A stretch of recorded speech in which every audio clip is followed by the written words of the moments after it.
गुरुर्ब्रह्मा गुरुर्विष्णु गुरुर्देवो महेश्वरः गुरु साक्षात् परं ब्रह्म तस्मै श्री गुरुवे नमः।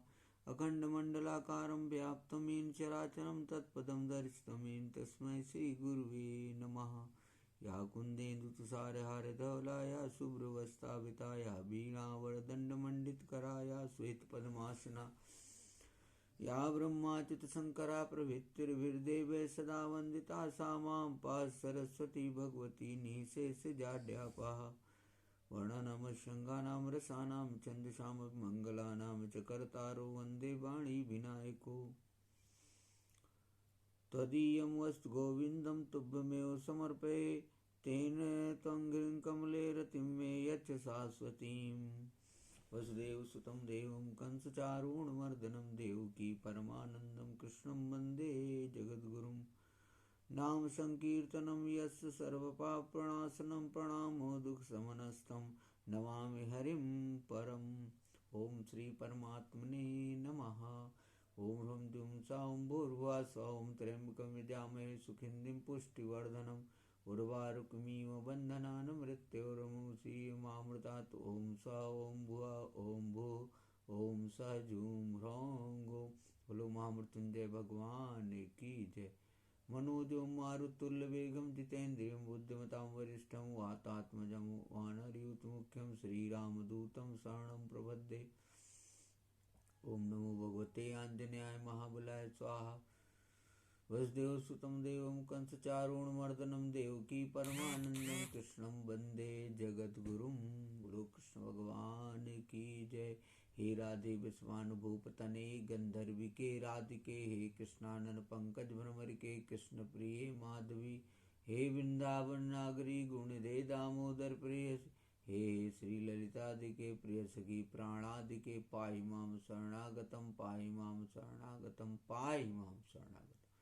हे चक्रधर हे चक्रपाणि हे चक्रयुधारी ओम सुदर्शन चक्राय नमः। सर्वप्रथम प्रातः स्मरणीय परम पूजनीय परम गुरुदेव परमहंस ब्रह्मलीन अत्रि मुनि महाराज जी के चरणों में कोटि कोटि नमन है। आत्मनाय अनंत विभूषित ब्रह्मलीन जगतगुरु शंकराचार्य स्वामी माधवानंद सरस्वती महाराज जी के चरणों में कोटि कोटि नमन है। आत्मनाय अनंत विभूषित ब्रह्मलीन धर्म सम्राट स्वामी करपात्री जी महाराज जी के चरणों में कोटि कोटि नमन है। ब्रह्म सत्यम जगत मिथ्या नामक महामंत्र देने वाले भगवान आदि शंकराचार्य जी के चरणों में कोटि कोटि नमन है। मैं आप लोगों को श्रीमद् भागवत महापुराण के 12 स्कंद के समाप्ति के बाद श्रीमद् भागवत महापुराण में 12 स्कंद के बाद श्रीमद् भागवत महात्म का वर्णन है, जिसमें मैं आप लोगों को परीक्षित और वज्रनाभ का समागम, सांडिल मुनि के मुख से भगवान की लीला के रहस्य और ब्रजभूमि के महत्व का वर्णन, इसके बारे में मैं आप लोगों को बता रहा था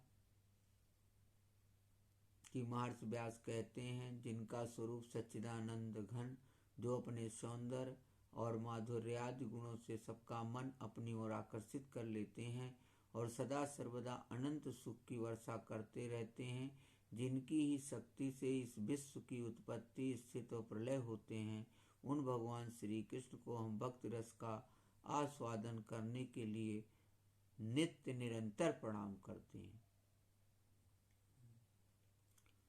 नैमिषारण्य क्षेत्र में श्री सूत जी स्वस्थ से अपने आसन पर बैठे हुए थे। उस समय भगवान की अमृतमयी लीला कथा के रसिक, उसके रसास्वादन में अत्यंत कुशल शौनकादि ऋषियों ने सूत जी को प्रणाम करके उनसे यह प्रश्न किया। ऋषियों ने पूछा, सूत जी, धर्मराज युधिष्ठिर जब श्री मथुरा मंडल में अनिरुद्ध नंदन वज्र का और हस्तिनापुर में अपने पौत्र परीक्षित का राज्याभिषेक करके हिमालय पर चले गए, तब राजा वज्र और परीक्षित ने कैसे कैसे कौन कौन सा कार्य किया, इसकी कथा मैं आपको पिछले दिनों बता चुका हूँ।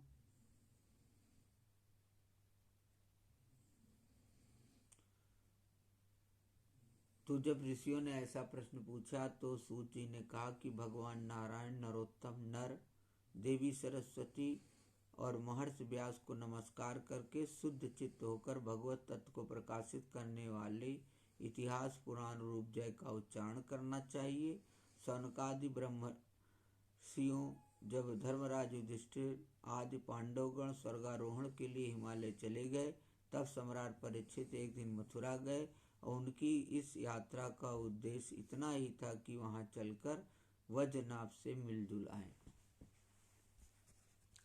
तो आगे वज्रनाभ से राजा परीक्षित की मुलाकात होती है। राजा परीक्षित वज्रनाभ से कहते हैं कि आपको किसी भी परेशानी में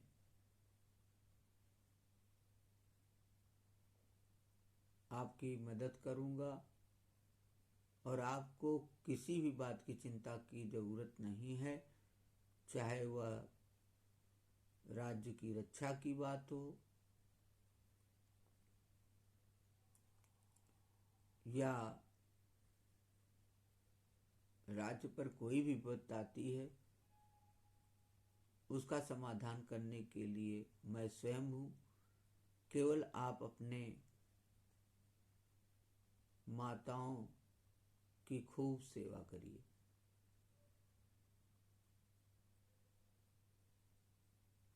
ऐसा वज्रनाभ ने जब सुना तो वज्रनाभ ने कहा कि आपके पिता धनुर्धारी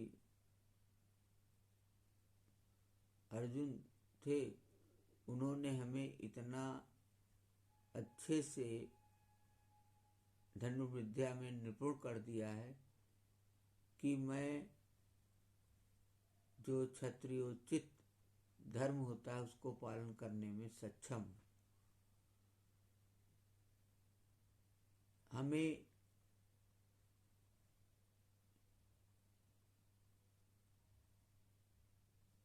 इतनी बात का कष्ट है कि आपको पता है कि यदि राज्य में प्रजा नहीं होती तो राजा बनने से कोई फायदा नहीं।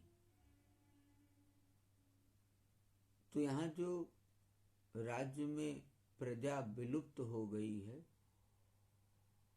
वाकई वो प्रजा है कहाँ, इसकी मैं जानकारी चाहता हूँ।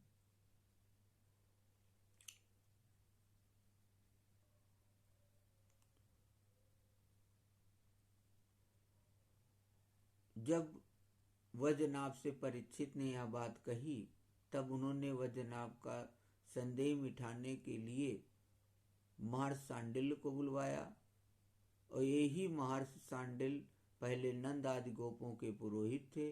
परीक्षित का संदेश पाते ही महर्षि शांडिल्य अपनी कुटी छोड़कर वहां आ पहुंचे। वज्रनाभ ने विधिपूर्वक उनका सत्कार किया और वे एक ऊंचे आसन पर विराजमान हुए। राजा परीक्षित ने वज्रनाभ की बात उन्हें कह सुनाई। इसके बाद महर्षि शांडिल्य बड़ी प्रसन्नता से उनको सांत्वना देते हुए कहने लगे। शांडिल्य जी ने कहा, प्रिय परीक्षित और वज्रनाभ, मैं तुम लोगों से ब्रज भूमि का रहस्य बतलाता हूँ, तुम दत्त चित्त होकर सुनो। ब्रज शब्द का अर्थ है व्याप्ति और इस वृद्ध वचन के अनुसार व्यापक होने के कारण ही इस भूमि का नाम ब्रज पड़ा। सत्व रज तम इन तीन गुणों से अतीत जो पर ब्रह्म है वही व्यापक है, इसलिए उसे ब्रज कहते हैं। वह सदानंद स्वरूप परम ज्योतिर्मय और अविनाशी है। जीवन मुक्त पुरुष उसी में स्थित रहते हैं। इस पर ब्रह्म स्वरूप ब्रजधाम में नंद नंदन भगवान श्री कृष्ण का निवास है। उनका एक एक अंग सच्चिदानंद स्वरूप है। वे आत्मा राम और आप्त काम हैं। प्रेम रस में डूबे हुए रसिक जन ही उनका अनुभव करते हैं। भगवान श्री कृष्ण की आत्मा है राधिका, उनसे रमण करने के कारण ही रहस्य रस के मर्मज्ञ ज्ञानी पुरुष उन्हें आत्मा राम कहते हैं। काम शब्द का अर्थ है कामना, अभिलाषा। ब्रज में भगवान श्री कृष्ण के वांछित पदार्थ हैं गौवें, ग्वाल बाल गोपियाँ, उनके साथ लीला विहार आदि वे सबके सब यहाँ नित्य प्राप्त हैं।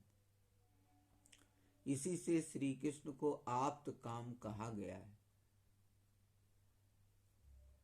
रहस्यम तिवद में तस्य प्रकृते पर मुच्यते प्रकृत्या खेलत तस्य लीलान भूयते।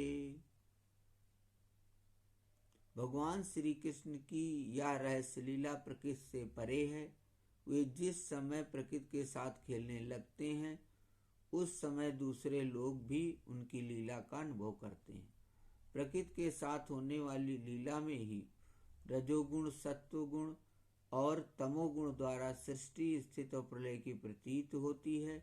इस प्रकार यह निश्चय होता है कि भगवान की लीला दो प्रकार की है, एक वास्तविक और दूसरी व्यवहारिकी। वास्तविक लीला स्वसंवेद है, उसे स्वयं भगवान और उनके रसिक भक्तजन ही जानते हैं। जीवों के सामने जो लीला होती है वह व्यवहारिकी लीला है।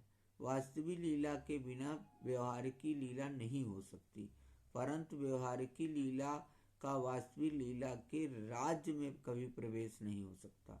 तुम दोनों भगवान की जिस लीला को देख रहे हो यह व्यवहारिकी लीला है। यह पृथ्वी और स्वर्ग आदि लोग इसी लीला के अंतर्गत हैं। इसी पृथ्वी पर यह मथुरा मंडल है। यही वह ब्रज भूमि है जिसमें भगवान की वह वास्तविक रहस्य लीला गुप्त रूप से होती रहती है। वह कभी कभी प्रेम पूर्ण हृदय वाले रसिक भक्तों को सब ओर दिखने लगती है। कभी 28वें द्वापर के अंत में जब भगवान की रहस्य लीला के अधिकारी भक्तजन यहाँ एकत्र होते हैं, जैसा कि इस समय भी कुछ काल पहले हुए थे, उस समय भगवान अपने अंतरंग प्रेमियों के साथ अवतार लेते हैं। उनके अवतार का यह प्रयोजन होता है कि रहस्य लीला के अधिकारी भक्तजन भी अंतरंग परिकरों के साथ सम्मिलित होकर लीला रस का आस्वादन कर सकें। इस प्रकार जब भगवान अवतार ग्रहण करते हैं उस समय भगवान के अभिमत प्रेमी देवता और ऋषि आदि भी सब ओर अवतार लेते हैं। बोलो भक्त भगवान की जय। सर्वेषां वांछितं कृत्वा हरिरन्तर्हितो भवत् तेनाततिविधा लोका स्थिता पूर्वं न संशयः। अभी अभी जो अवतार हुआ था उसमें भगवान अपने सभी प्रेमियों की अभिलाषाएं पूर्ण करके अब अंतर्ध्यान हो चुके हैं। इससे यह निश्चय हुआ है कि यहाँ पहले 3 प्रकार के भक्तजन उपस्थित थे, इसमें संदेह नहीं है। उन तीनों में प्रथम तो उनकी श्रेणी है जो भगवान के नित्य अंतरंग पार्षद हैं, जिनका भगवान से कभी वियोग होता ही नहीं।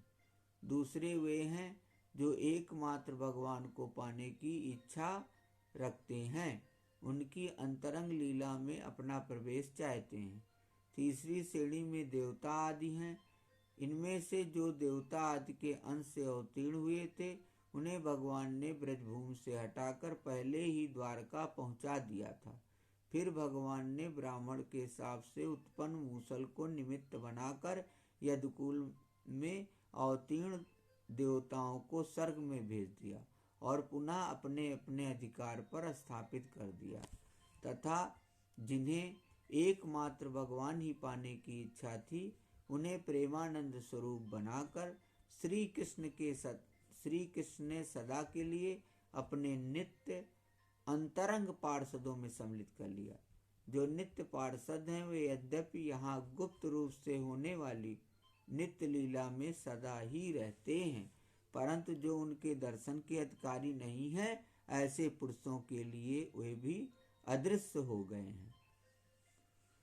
जो व्यवहार की लीला में स्थित हैं वे नित्य लीला का दर्शन पाने के अधिकारी नहीं हैं, इसलिए यहाँ आने वालों को सब ओर निर्जन वन सूना ही सूना दिखाई देता है, क्योंकि वे वास्तविक लीला में स्थित भक्तजनों को देख नहीं सकते। इसलिए वह जनाब, तुम्हें तनिक भी चिंता नहीं करनी चाहिए। तुम मेरी आज्ञा से यहाँ बहुत से गांव बसाओ, इससे निश्चय ही तुम्हारे मनोरथों की सिद्धि होगी। बोलो भक्तर भगवान की जय। श्री कृष्ण गोविंद हरे मुरारे, हे नाथ नारायण वासुदेवा। बोलो भक्तर भगवान की